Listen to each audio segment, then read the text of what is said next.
Thank you. My name is Dehinbo. I will be presenting this paper with reference number 062 for the OIDA 2026 conference in Vietnam. And the topic here is the need for effective debugging in real-life application development towards satisfying clients. Is the AI sustainable savior or villain? And I'll be going through the contents here, starting from the background of the research study towards the methodology and the various discussions, and then conclusions and questions. Starting with the background, users don't usually expect to see errors while they use systems, especially real-time systems where you get results immediately. So when users experience this type of errors, especially that can lead to loss of money or loss of life, then there is a need to explore if clients reduce trust on such system will not reduce the degree of sustainable development with effective applications in the society. Because as people see errors, they don't want to use that kind of a system anymore, and they want to go back to the old system, which is not sustainable. So the motivations for the research problem stems from my experience as I made payments for goods purchases at a discount shop in December 2025. I swiped my discount loyalty card and made the payment at a particular cashier and then gave my swiped card, the loyalty card, to my partner for paying for her own purchases at the next cashier. But on getting home, we realized that the two discount receipts show a duplication of 3 items, which means that we paid twice for these items. When she raised the issue, I said, no, with my experience in computing, I don't think that kind of error can happen. But as we go through, we saw that it was actually true. So we went, and then even though the transaction were refunded, it keeps bothering me that how can this happen, especially when we were paying at 2 different counters. So how can we have 2 items that was scanned at this counter reflecting on the other counter? So we wonder whether could it be that because we used the loyalty card or the fact that the same credit card was used. And actually that using the same credit card shows that it wasn't even at the same time because we finished paying at one counter, we moved to the next counter. So it means the payment was at least few seconds apart before we get to the second counter. So even if these items were physically scanned at one counter can appear on the other one, by the time those payments is closed, the system should be able to detect that, oh, these items have been paid, so and remove that from the list.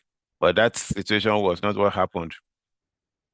So as a computer scientist, now ruminating on what could be the possible cause of this error, an idea that possible came is that could it be these are the result of hallucinated codes from the use of AI? So this study therefore explores the impact of possibility of reliance on the use of AI in developing and debugging applications, as well as on possible future capacities to deliver robust systems for the society, to the extent to which they can affect sustainable development if not properly addressed. So we are using interpretative research approach, and as mentioned previously, limitation of this is that it is intersubjective. We are presenting this information as we see and as we see fit. Others may arrive at a slightly different conclusions, and generalization is not a feature here. So methodology, we are also using literature study because we are synthesizing various relevant components of the systems that needs to be understood in order to be able to effect maintenance of such systems. So we are also going to use literature study mixed with argumentation to argue why these features are necessary, and prototype and analyze the codes. So therefore, we are going to analyze some program codes and present arguments to highlight the need for understanding such codes, especially as people tend to use AI to generate code. We want to be able to see how do we be sure that This is okay.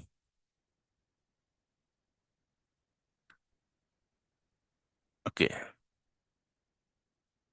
So the type of argument we are going to present will be to ensure that these features is necessary, or this and those features if this particular language is actually needed in order to be able to understand the systems.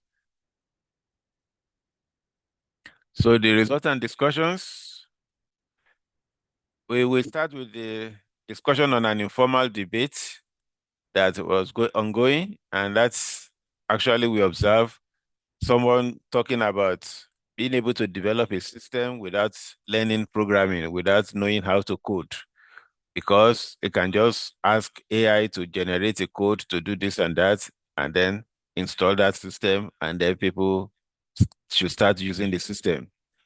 So some people now have objected that no, that is not a good idea, because you need to understand the syntax of the programming language so that you can be able to maintain the program. Because the fact that a system is usable today is not the end of that system. There is going to be errors later. You need to understand. So actually, not even you, future generation will be able to be in charge of developing and maintaining that systems. So they need to understand what you have written so that they can make corrections to that kind of a system. So then the question now is, can developers effectively debug a system that they have no prior knowledge of, or which probably have no meaningful documentation they can easily go through, especially when that program was just generated by AI? So there's definitely not going to be documentation. So we note that that can be a bottleneck, as especially in the long run. So one can imagine the amount of bottleneck awaiting applications built entirely on AI, especially at least for today. Maybe in future, maybe AI will be able to do the maintenance effectively also. So we also present the results related to software development with engineering seriousness, engineering precision seriousness. So in that debate, some people now argue that software development should actually be approached with some form of seriousness similar to the engineering situation, like constructing a house, constructing a bridge. We know how serious engineers take this, because if a bridge is not constructed perfectly well, and if the bridge falls, the people that are caught there will not find it funny, and they may even sue the designers of the bridge. So why can't we take that kind of a seriousness in the case of software development? So that leads to a question where someone asks that, what type of precision do we actually think will be okay for a particular project? Some people say, okay, 75% should be okay. After all, 75 is a percent is a distinction. Somebody say, oh, 95%, 99%. At least I hear people talking of confidence interval in statistics. That should be okay. Then the professor in charge now said, let's assume 99% precision. So we are saying that out of every 100 planes that takes off in an airport, it is okay if one of them falls down. Then multiply that to 1,000 planes. Then we are saying that it is okay if 100 planes could fall down daily. So everybody quickly realized that no, 99% is not even good enough. So we need to get close to 100% perfection, especially today, where many of our lives, the medical aspect of our life, automobiles, aerodynamics, etc., are controlled by computer software systems. So the responsibility still rests on the people and not on AI, because at best, what AI should be used for is just to assist the developer to finish a basic task faster, not developing the whole system. So that is because AI systems tend to be repetitive. It's just going to give the simpler, less structurally devised part of the systems. People will still be responsible for fixing the architecture of the systems. Otherwise, we are going to have a system where we have where the engineers call the slop layer, which is a layer of code that works, but nobody actually understands how it works and why. And so nobody can fix it when it breaks. So results have also shown that today there are various vulnerabilities resulting from AI-generated code that are used. In Java, for example, it was reported that the vulnerabilities now goes up to 45%. So as a result, engineers that are supposed to spend their time developing other systems are reporting being 19% slower because they are becoming babysitters, meaning they are spending their average of an 11 hours a week correcting hallucination codes from AI that looks syntactically correct but contains some serious logical errors and landmines.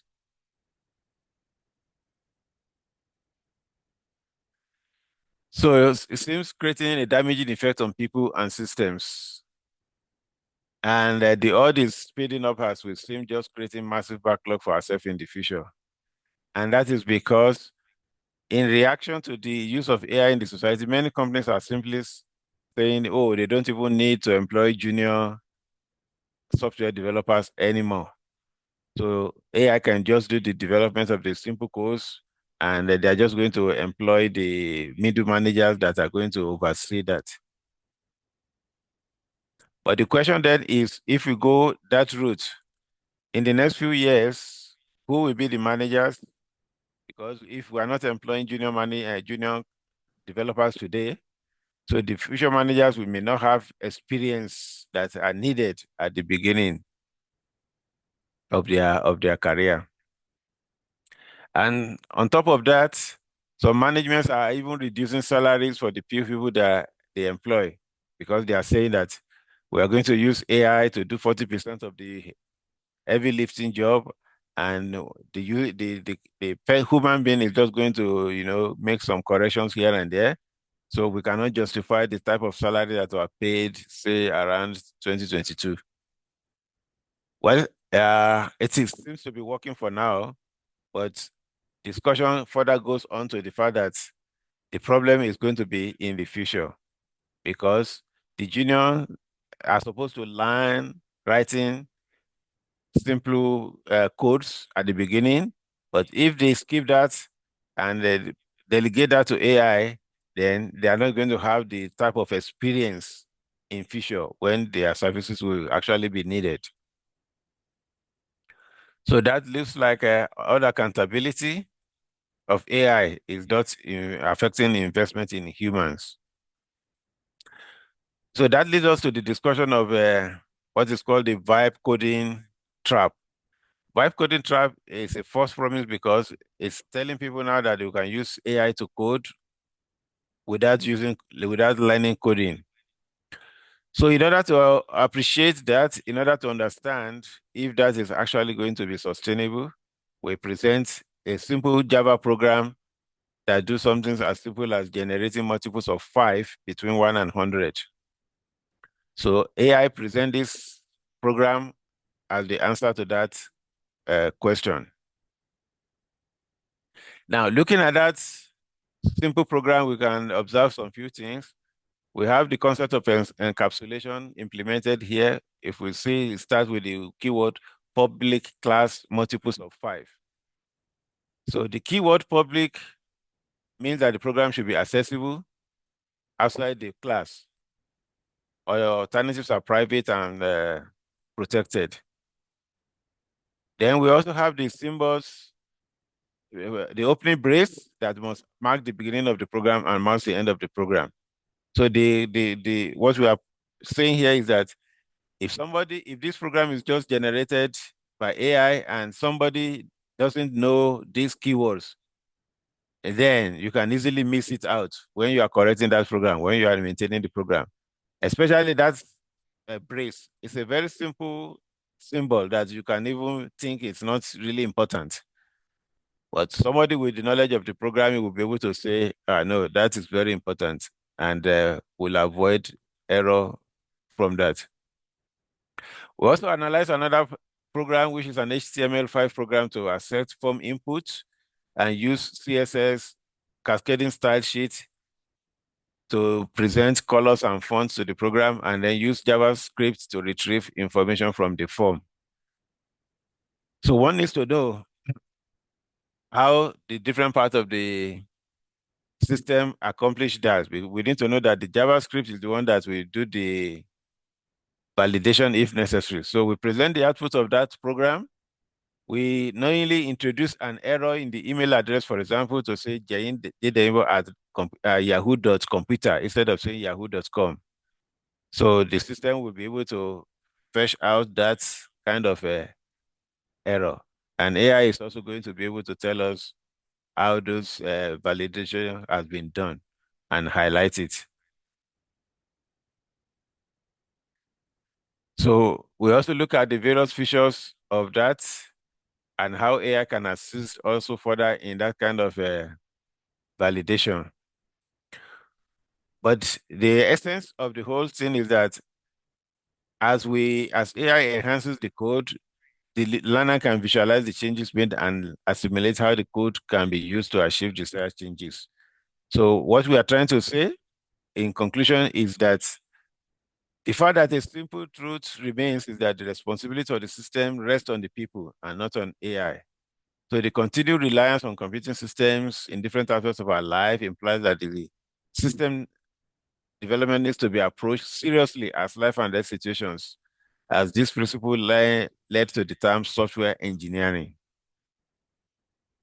Therefore, since one cannot effectively maintain a system that you don't understand, continuous learning is critical.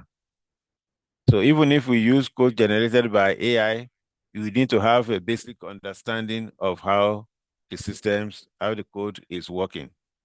Thank you very much.